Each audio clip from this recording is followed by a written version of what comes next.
We made it to 2021. Welcome. I'm so glad you're here with us at Christ Church of Flagstaff as we're kicking off this new year. Put some comments in there. You have prayer requests. Share this message, this video, wherever you're watching it, YouTube, and our online platform, Facebook. We are so glad you're here. We are so excited to start a new year. This is the one. This series, 2021, is the name of our series as we start this year. But I want to ask you one question about 2020. I know we're trying to forget it ever happened, right?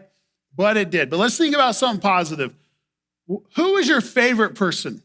Of all the people we interacted with in our culture, in your circle, online, in the news, we had so many things happen. Who is your favorite person? Who is your favorite character that you interacted with in 2020? For me, kind of late to the story is I started watching a TV series. And for me, the answer, my favorite person was really clearly head and shoulders above the rest, Baby Yoda. I mean, come on, let's get some comments, some shares, some likes right now for Baby Yoda. You love the Baby Yoda. I love the Baby Yoda. We found out as we watched The Mandalorian on Disney Plus, Baby Yoda has a name. Everybody say it with me, especially you kids, real loud. Baby Yoda is named Grogu. You know this. Even if you didn't watch The Mandalorian, you know Baby Yoda. He, I believe, should have been the person of the year in 2020. Because here's the thing. Here's what Baby Yoda was able to accomplish that no one else was able to accomplish ever. He took a hard, battle-tested bounty hunter, Mandalorian, and just... he made him soft. Is what he did is this guy, this Mandalorian, who's the toughest person, the greatest warrior. He gets his new armor, and nothing can stop this guy except Baby Yoda. He made him do all kinds of things. He put himself and his friends, everybody else around him in danger. He took the Mandalorian code, the way that he was supposed to live his life, he set it aside. He took off his helmet for Baby Yoda. It's pretty impressive. He broke all the bounty hunter rules of their society, of their existence, for this little green child.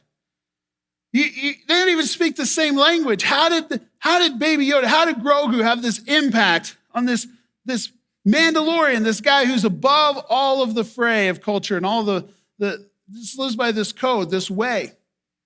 A Jedi, yes, Baby Yoda was, but he couldn't even use his Jedi powers when he wanted to. And when he did use his Jedi powers, he had to take a 4-hour power nap. Baby Yoda is the person of the year for 2020.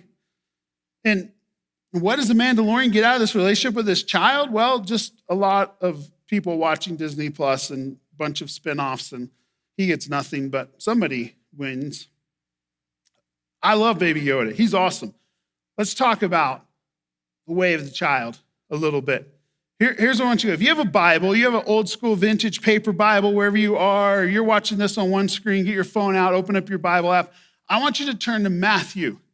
In the New Testament, it's the very first book. It's a biography of an eyewitness who spent time with Jesus, 3 years with Jesus. And later he writes this account.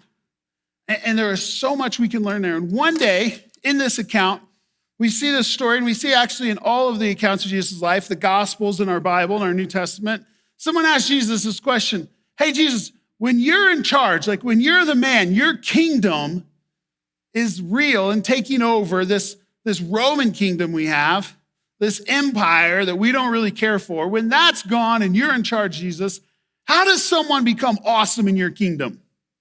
Well, they didn't word it exactly that way, but here's what they said. Look at what Matthew records. It says that at that time,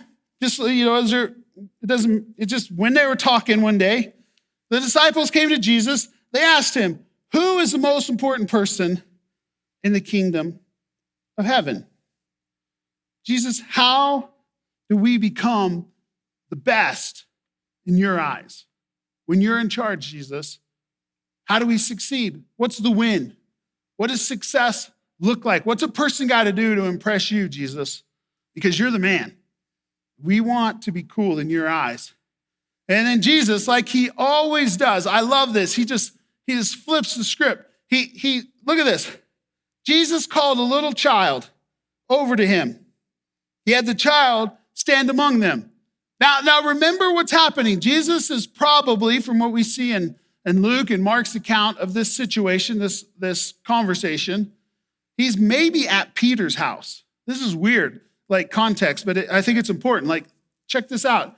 Peter's probably at Peter's house. Jesus is probably at Peter's house. Of course, Peter's there. And maybe one of Peter's kids is nearby, or his nephew, or his niece. And this question of, Jesus, how do we win in your kingdom? When you're the boss, how do we impress you? And Jesus says, hey kid, come here. Hey, Peter Jr., little Rocky, come here. I need to use you for an object lesson. This is what he says. Next verse. What I'm about to tell you is true. You need to change and become like little children. You need to change. Become like little children. As this kid is sitting there, they're probably in this courtyard around Peter's house or nearby, somewhere in that town. He says, be like this kid. He says this, anyone, keep reading it, it's right there in your Bible, Matthew 18. Anyone who takes the humble position of this child is the most important in the kingdom of heaven. Hey, Jesus, what do I got to do? How do I impress you? And he just pulls this kid over. Act like this kid. It wasn't that this kid, whoever he picked, this nameless child, Peter Jr., we'll call him, wasn't that kid was perfect or virtuous. He said this humble position. And then he goes one step further. Anyone who welcomes a little child like this one, just be welcoming, hospitable to this child. Treat children, Jesus' children, well, he says. You do that in his name. Because of him, you're welcoming him, Jesus himself. He goes on. This is one of the most interesting passages of the New Testament. I want you to lean into this story because if you've been following Jesus for a while, you've heard this, but I bet like me, there's pieces of the story you've been missing.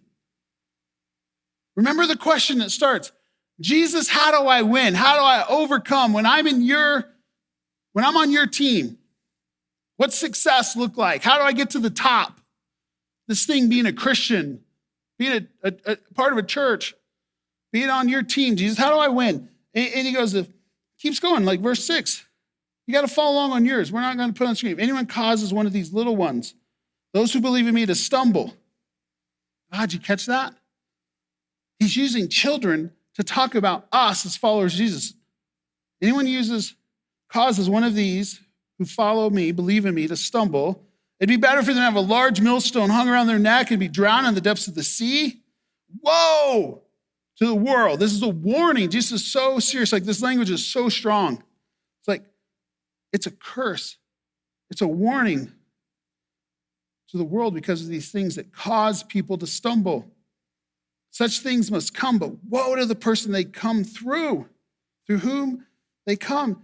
If your hand or your foot causes you to stumble, cut off, throw it away. It's better for you to enter the life maimed or crippled than have 2 hands or 2 feet and be thrown into eternal fire. He's talking about eternity, the life to come, in his presence or away from his presence. And if your eye causes you, this is Matthew 18:9, your eye causes you to stumble, gouge it out and throw it away. It's better for you to enter life with 1 eye than have 2 eyes and be thrown in the fire of hell. We're not going to have an eye gouging ceremony later. We're not going to all get in one place and cut off the hands that cause us to sin. But Jesus is making a really important point that as we start 2021, we start this new conversation with each other, this new series. I need you to understand this point because there's so many things that many of you have been reading this passage and having people talk about it or just kind of go through it. And there's so many things we've assumed we heard Jesus say. We assume this passage says, don't harm children. That anyone who harms children should be punished. And I do think people who harm children should be punished. Like, we have some righteous vengeance and indignation that comes with that, and justice should be served to someone who causes harm to a child, to an innocent child, especially the things we hear about that are just horrible. But you gotta be honest, Jesus didn't say that. He didn't say, don't sin. And if parts of your body, like your hands or your feet or your eye, causes you to sin, and we have all kinds of application in our modern world of like how our eyes and our hands can cause us to sin, like where we click the mouse. Like if you click off this sermon, like that's not what he's talking about. Don't do that. You click to the other pages. You keep secret, or you look at things, or you sometimes if you're in a really conservative background church, it even talks about like this verse says, don't touch stuff Jesus doesn't want you to touch, or you should cut off your hand. And since your kids are here, we're not going to talk about that. You know what I mean, right? Like we've all heard those kinds of things, but that's not what Jesus talks about. So we've taken this passage that is about something totally different and made it about how do I avoid sin? How do I not sin? How do I stop stumbling or causing other people to stumble? And Jesus, even here, talks about the heart. Way more often than he talks about managing you and I, our sin and our behavior. What he's saying is simply this. If you connect all of the verses we just looked at together, he says it's better for you and I to go through this life without our hands and feet, without our eyes, than it is to be the reason someone stops following Jesus. It's not about don't sin, and it's better to not have your hands and feet because they cause you to sin. Your physical body and its lust and its desire and its propensity for bad. That's not what he's saying. He's saying it's better for you to not have those same appendages than to cause someone else, a child, a follower of Jesus, to stumble, to not follow Jesus anymore. Is Jesus saying that when that happens, cut it off? No, it's hyperbole. I hope you understand that. He's saying if someone in your community, my community, our community, we're a church family together here at Christ Church of Flagstaff. If someone in our community of followers of Jesus is keeping the childlike, faithful followers of Jesus from following him, Jesus is saying, cut that person off. Treat them like they need Jesus for the first time. See, he says this. Look at this again. Anyone who takes the humble position of a child is the most important person in the kingdom of Jesus. We try to make faith, community, connection, being a part of a church, a Christian, follow Jesus, we try to make it so complicated sometimes. And it feels that way. And many of us have been explained a version of following Jesus that's nothing like humble and childlike. How is a child? What is the way of a child? He says it right there. You're looking at it on your screen. Take the humble position of a child. My goal right now, I hope you're watching this at the very beginning of 2021. If you're watching it later, that's okay too, because this will be God's timing for you to hear this. My goal at the beginning of this year is we stand at a turn of a page, a new chapter that we need. My goal is to be humble enough that like a child, I can change. Because here's the thing, the default setting, it's not working anymore. We need to change. I need to change the way in which my life is going, and so do you. And a new year, a new conversation here together in this platform, and all the things we do as a church family in the weeks and the months to come. It's because you and I, what Jesus said,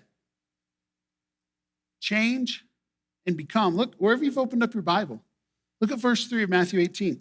He says, change and become childlike. Childlike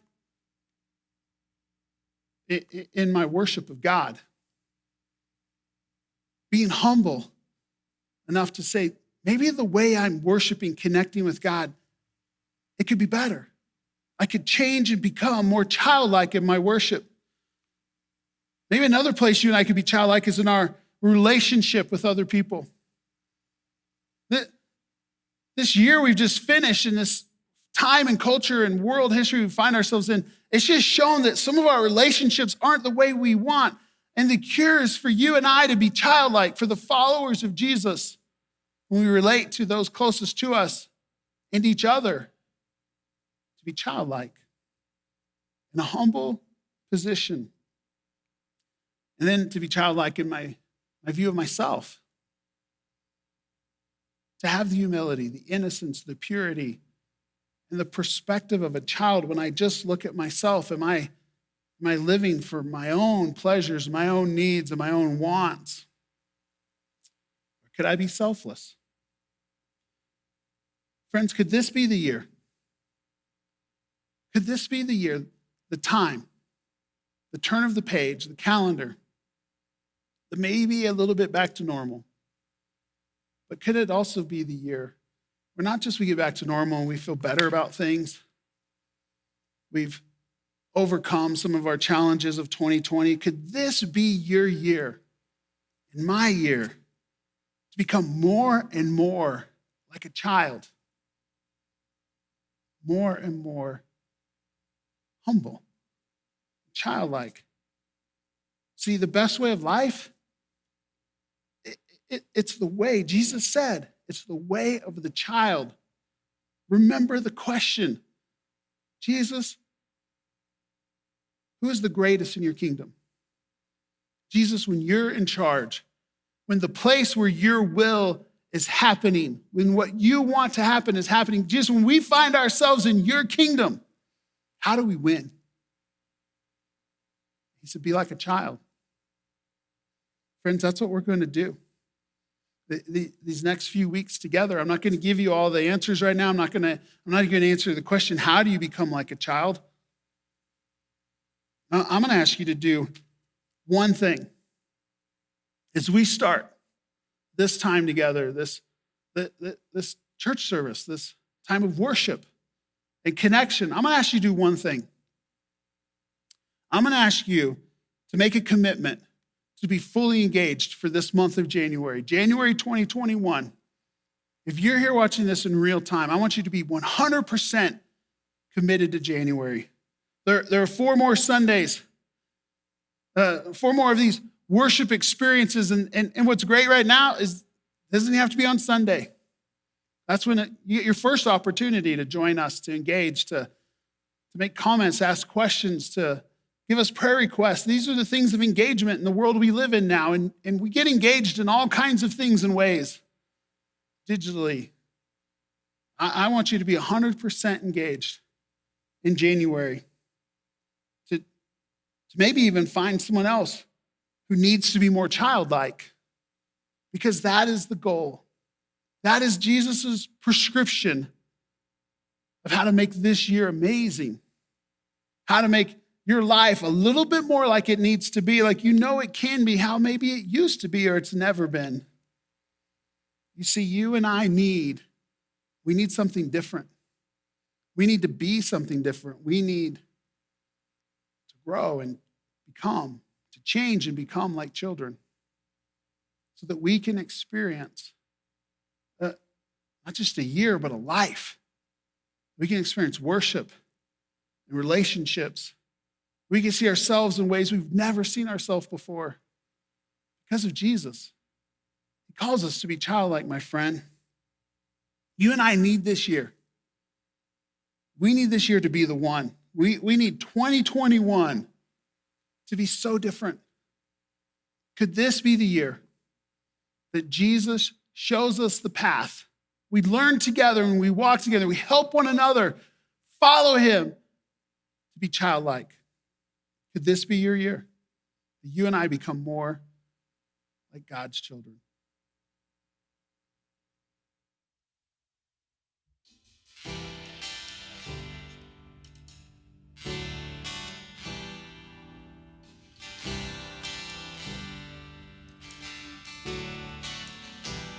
I count on one thing. The same God that never fails will not fail me now. You won't fail me now in the waiting. The same God who's never late is working all things out. You're working all things out. Yes, I will lift you high in the lowest valley. Yes, I will bless your name. Yes, I will sing for joy when my heart is heavy all my days. Yes, I will.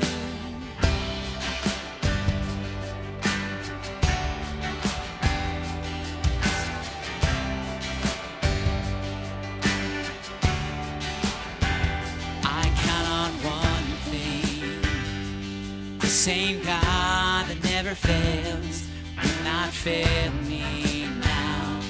You won't fail me now in the waiting. The same God who's never late is working all things out. You're working all things out. Oh, yes, I will lift you high in the lowest valley. Yes, I will bless your name. Yes, I will sing for joy when my heart is heavy all my days. Yes, I will for all my days. Yes, I will. I choose to praise, to glorify the name of all names. And nothing can stand against. I choose to praise, to glorify the name of all names. And nothing can stand against. I choose to praise, to glorify the name of all names. Nothing can stand against. I choose to praise, to glorify the name of all names. Nothing can stand against. Oh, yes, I will lift you high in the lowest valley. Yes, I will bless your name. Yes, I will sing for joy when my heart is heavy all my days. Yes, I will for all my days. Yes, I will for all my days. Yes, I will.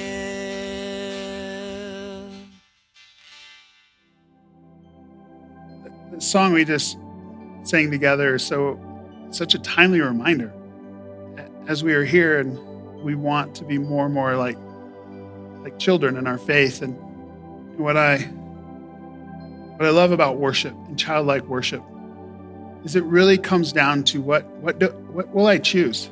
We just said that I will choose to pray. I'll choose to glorify God. He has the name of all names, that nothing can stand against him. I choose that perspective. I embrace that. And what we see in children is they can do that sometimes just automatically. For you and I, it takes a little effort, but that effort is so worth it. Communion is the reminder. So I hope you have these elements. I hope you haven't just started to take communion for granted because we're online. I hope that you're pausing, and even if you're just reflecting, you don't have these items. Reflect on how can you and I worship more like children? How can we continue to choose to praise? When it is hard, when it is overwhelming, either the things we've done or that have been done to us or the things we just see around us, these elements, this time reminds us that we are God's children. because of Jesus, because of his sacrifice, we can have childlike worship, childlike relationship, childlike view of ourselves. We can rest knowing that our choice to praise, to glorify, it's a great choice. Because the one we praise, the one we glorify, nothing can stand against. He's already defeated death, even death on a cross. So let's take bread. Let's pause and remember his body given for you and I. And this cup, this one contains some juice, pointing to and reminding us that his blood was given for you and I. He paid the price. Nothing can stand against us because nothing can stand against him. Jesus, we thank you. Thank you for this time, a celebration of the Lord's Supper. Thank you for your cross, that you gave yourself for us so we could become your children. Hey, Happy New Year. My name is Garrett, one of the pastors here at CCOF. I want to let you know about an opportunity that you can help our church make a difference here locally. On January 16th from 9 a.m. to noon, we are going to be gathering for what we're calling our Love 928 pop-up events. And this time it's at the library by City Hall, and it's partnering with the Literacy Center. We are going to help sort out books so that local families have access to free books all across Northern Arizona. So I want to make sure that you, if you're looking for something that you can get your family together and make a difference in a very special way and to really meet a very cool, unique need, join us on January 16th for the Love 928 pop-up event. Know that we do those each month in partnership with one of our local partners, and so keep it on your mind that every month there's a new opportunity and a new way for our church to make a difference with local partners. And thank you in advance for being willing to help out on that day and to serve a local need here in our community. I also want to say this, in the spirit of generosity and compassion and all the ways that so many of you are just giving, thank you. Thank you for being a financial partner with us. So many of you make that a priority in your life, and I just want to remind all of you, if you're considering being a partner with us, if you're considering giving financially to our church, know that you don't just support us and our building and our ministries, you support local and global partnerships that go on and on throughout the year. And we try more and more to tell you those stories and to give you places to find those resources and connections, but I want to make sure you understand that being a partner with us is being a partner with a long list of incredible people who are making a difference here locally and abroad. So thank you so much for your hard work, your diligence, your partnership. Thank you for the love you have for our church family. We hope that this new year starts very strong for you, and thank you for being a part of Christ Church of Flagstaff.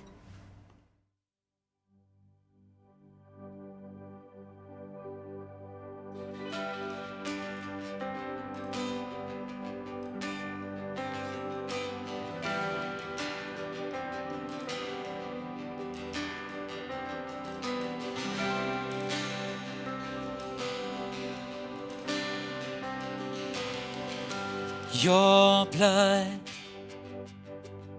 is healing every wound. Your blood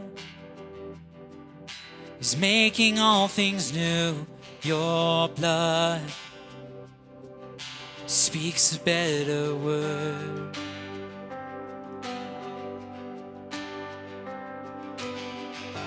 Your blood, the measure of my worth. Your blood, more than I deserve. Your blood speaks a better word, speaks a better word. It's singing out with a lie, it's shouting down the line. It echoes through the night.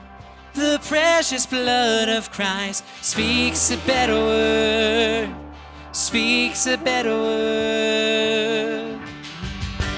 Your blood robe of righteousness, your blood. My hope and my defense, your blood. Forever covers me, oh, forever covers me. It's singing out with a line,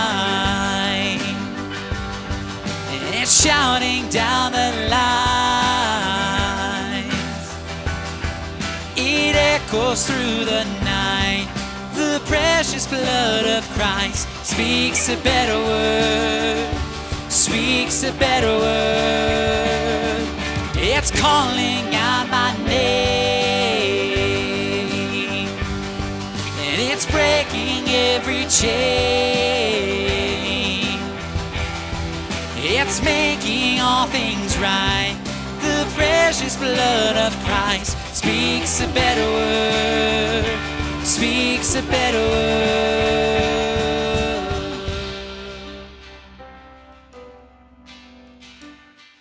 Oh, oh, oh. It's rewriting my history. It covers me with destiny. It's making all things right. The precious blood of Christ. It's rewriting my history. It covers me with destiny. It's making all things right. The precious blood of Christ. It's rewriting my history. It covers me with destiny. It's making all things right. The precious blood of Christ. It's rewriting my history. It covers me with destiny. It's making all things right. The precious blood of Christ. It's singing out with a line.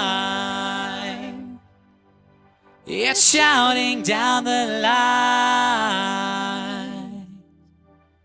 It echoes through the night. The precious blood of Christ speaks a better word, speaks a better word. It's calling out my name, and it's breaking every chain. It's making all things right. The precious blood of Christ speaks a better word, speaks a better word. Whoa, oh, oh,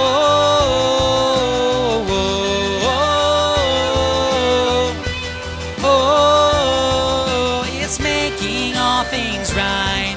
The precious blood of Christ speaks a better word, speaks a better word. Oh, oh, oh,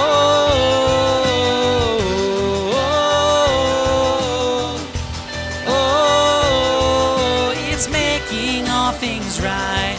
The precious blood of Christ speaks a better word, speaks a better word.